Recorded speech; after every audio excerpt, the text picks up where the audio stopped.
Magtrabaho ka para sa anak mo, pero hindi kasama sa pagbibigay ng mga bagay para sa anak mo yung kapritsyo. Yung lahat na lang ng meron ka, bibigay mo para sa anak. Tapos pag yung mga anak mo nakakapagtrabaho na, biglang sisingilin mo na ngayon pabalik dahil wala ka ng kapasidad para magtrabaho dahil tumanda ka ng kabibigay sa mga anak mo. Hindi gumagana yan.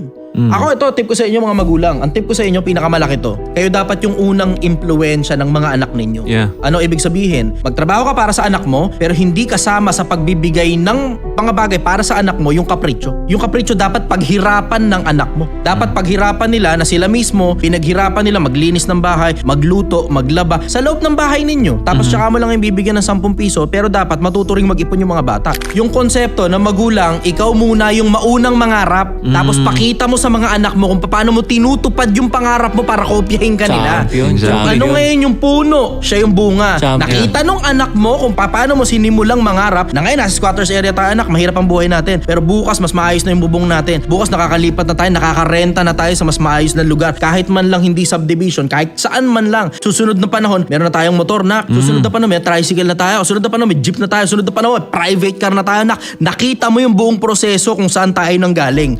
Kopyahin mo eksakto kung paano mo nakita sa akin na pinaghirapan, pinag-ipunan ng gusto, tinalinuhan naming mga magulang mo. Exactly. Kaya nga, For example, tingnan mo, makita yun ng, kunyari may anak siyang babae Yeah. at lalaki.